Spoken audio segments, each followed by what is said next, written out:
is one way, but I don't know how they're going to do that, how they will end up achieving that, how to regain trust of people. Because, like I said, it's like every day we see these kidnappings, every day it happens. And do we have enough security personnel to really go after this?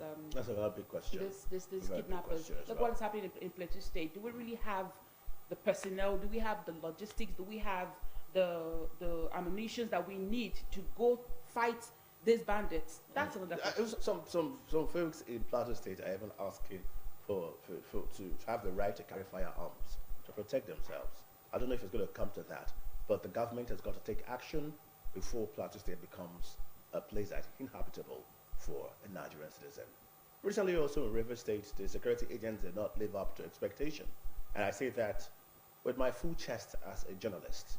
Esprit de corps, if it happens to one, it happens to all. In River State, journalists were trying to do their jobs when they were apprehended. One of them from Channel Television, was apprehended by security agents. And according to his story, he was beaten up by the security agents, the police precisely. Also, other pressmen and women, or pressmen precisely, were chased. One of them had his camera taken from him, and the video shot he had was deleted by the security agents before he was given back his camera. That's how extreme the police went in River State. From different channels, from different means of media, from Channel Television, from Africa Independence Television, AIT, from Super FM, from Flash FM, several radio stations, Nigeria FM, all in Port Harcourt, they faced the other side of the Nigerian police. In reaction, the police public relations officer, I know her simply as Grace. Her surname is hard for me to mention. I'm sorry about that, no disrespect. She said there were miscreants, according to the statement that was rendered by the police in River State. I don't say the Nigerian police, let me just make it look like it's River State, even though the police represent the entire country. This is worrisome. The Nigerian Union of Journalists have reacted. They say no to this.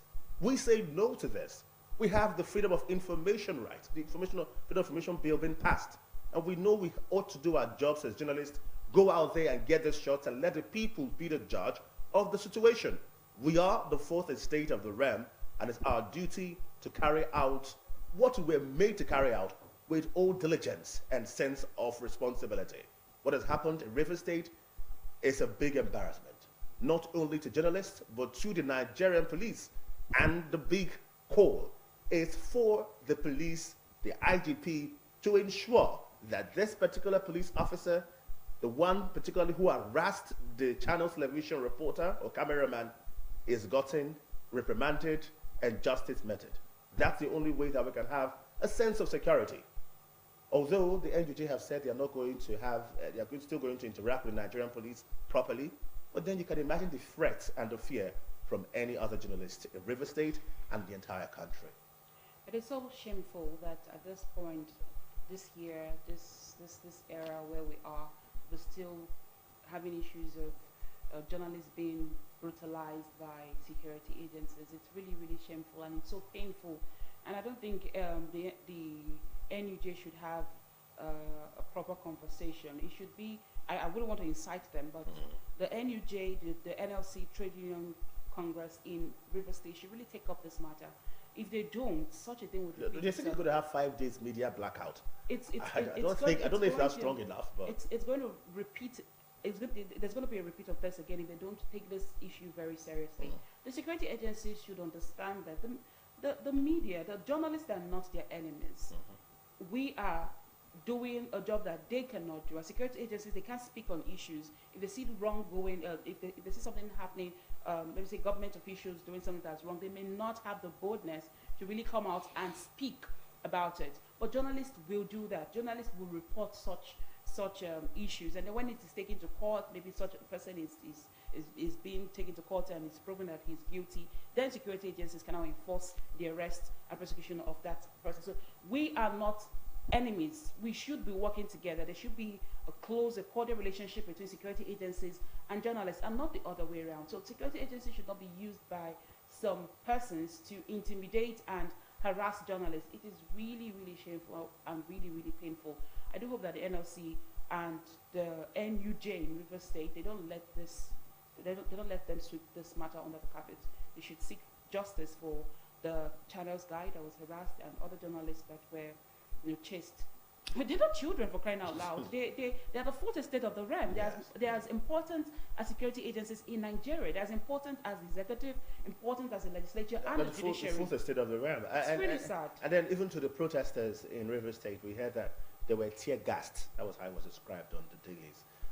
We don't know why it went that way, but then we really urge the police in Rivers State to maintain stability while dealing, I don't want to say confronting, while approaching protesters. And I have an issue with the police force and your public relations officer always coming out to defend their men. Your men did something wrong. The public, they know the truth.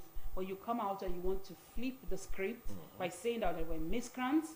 I think she was trying to... How can a man who has a camera be a miscreant? You know, ironically, the side gist of the story was that when the channel's reporter was, or cameraman was apprehended and was beaten, one other police officer who knows this man to be a crime reporter intervened, and the police officer said, this man is a crime reporter, so that was how the case was stopped. And he apologized to the cameraman. But the cameraman knew that was an assault to him, and it's not just about apology. Action should be taken. So I think at that note, they assumed that maybe the matter was settled, it would not go that far, it would not escalate. But that's escalated. And, the media will keep on escalating it because we need to protect the people. This is our duty. We do not fight. We do not confront. We only write and speak what we have seen, the slant to the story. And if you are very particularly concerned about a particular media organization and the slants they take, be aware that there are other media organizations as well who would have different angles of that same story. To allow journalists to do their job and do yours, which is maintaining law and order. I don't know if there's any part of the Nigerian constitution that condemns even using a camera phone, I'm talking about a major camera now, to film any particular function or any particular duty done by law enforcement agents.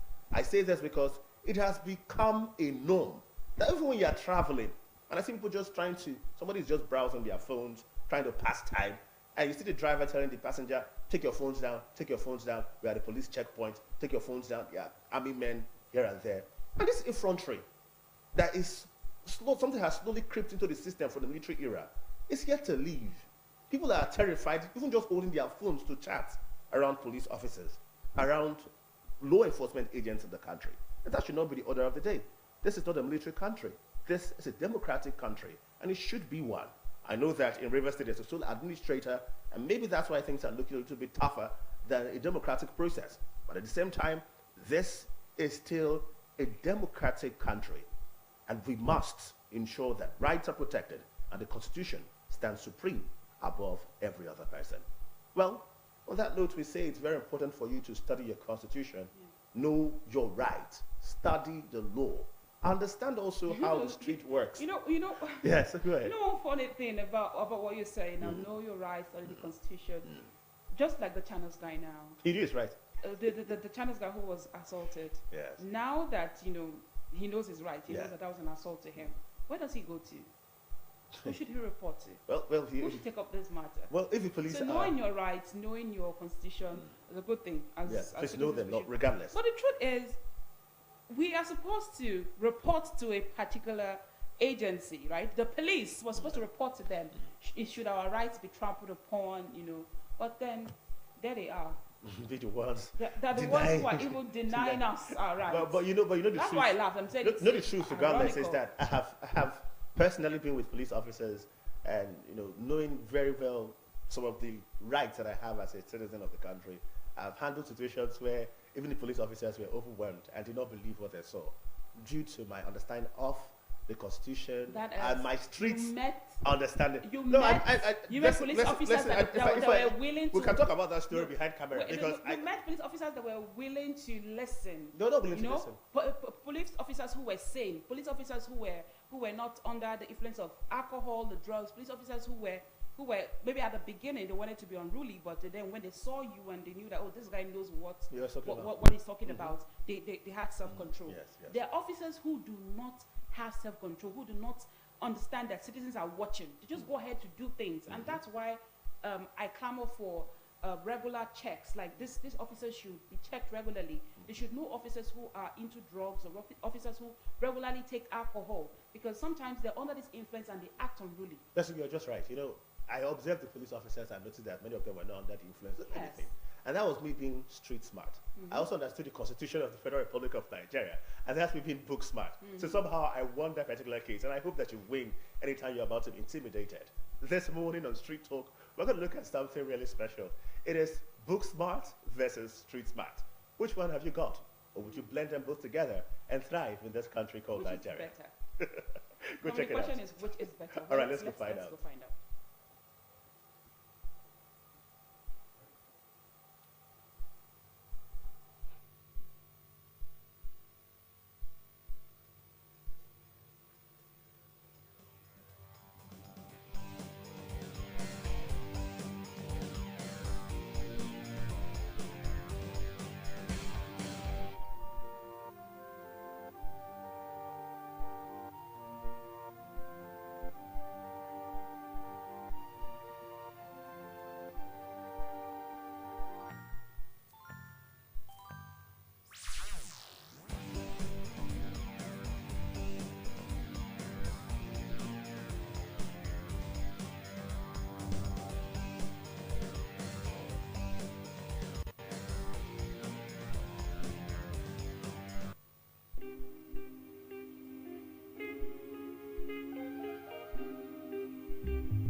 Male make it juicy.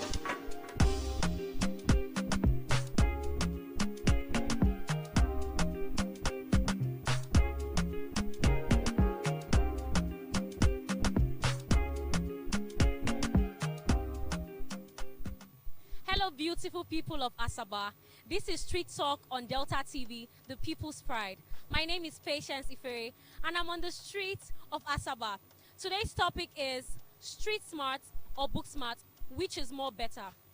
Is it better to gain knowledge from the walls of school, that's academic knowledge, or real life experiences? I'll be asking you on the street, which do you think is better? Let's hit the street running.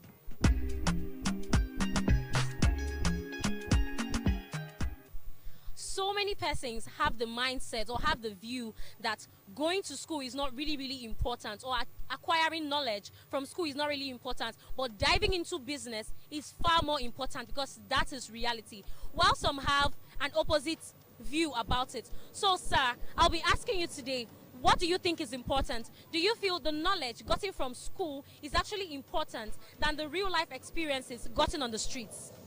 Well, it is important that we go to school because in school there is a systematic knowledge that is being imparted to the society. Falling apart, that is very low. That's why, if not so, schooling in other clients, you will see that it's very important for one to go to school to acquire that knowledge.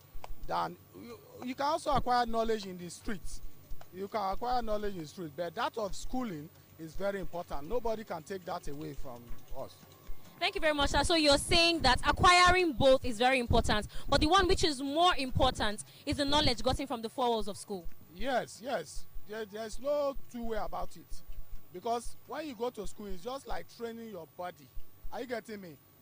Every day there's a curriculum that you have to study and what you are to achieve. So going to school is very important. So do you think after going to school, like going to secondary school and going to university for years and coming out without a white-collar job, because the way it is now in Nigeria, it seems like the essence of going to school is to come out and have a white-collar job. So without a white-collar job, do you think you can use the knowledge gotten from school to work on the streets?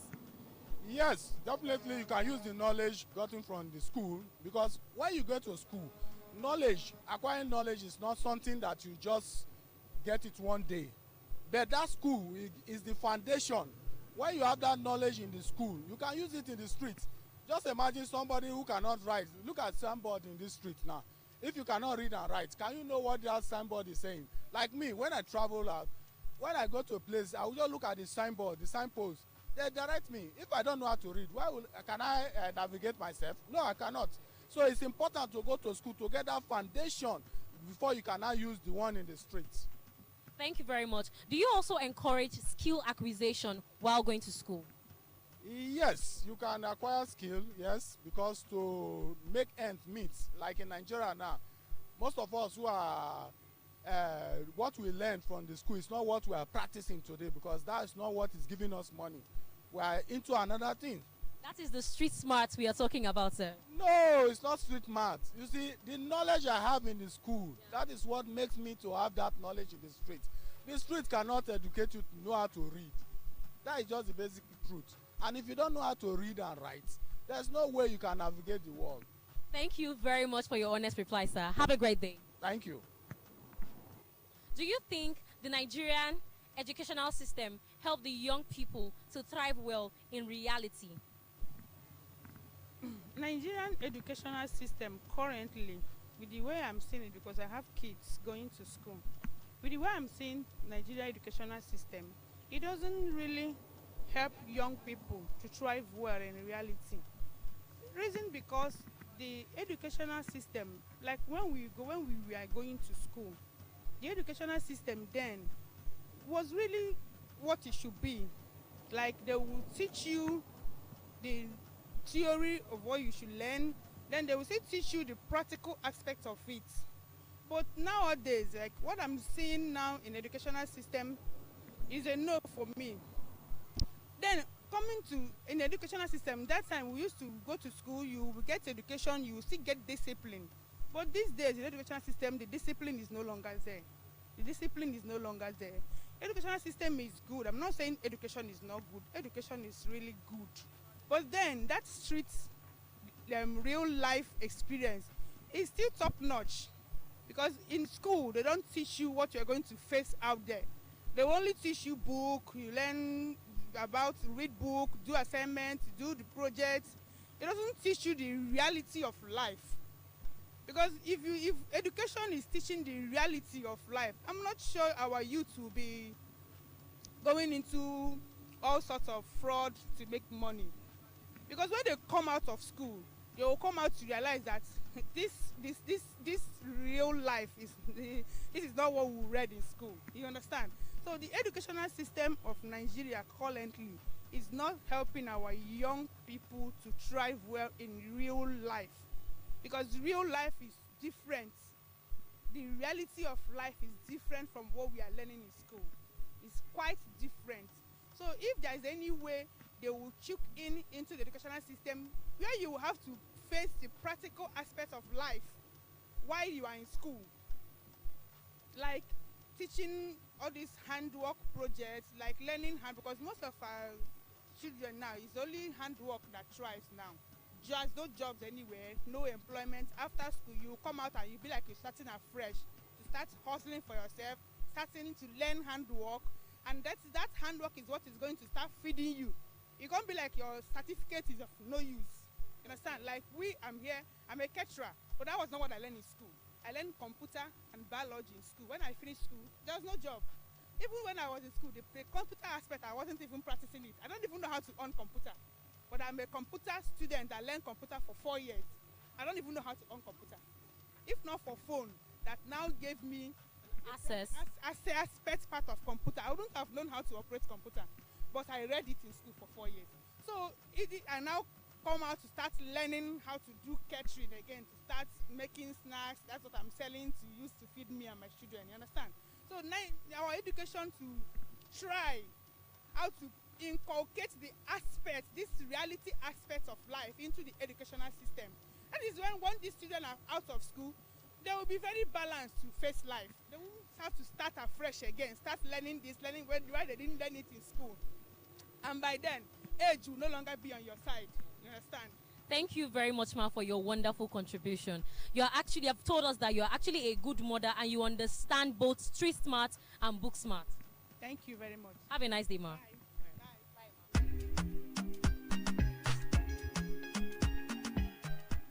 Book smart or street smart?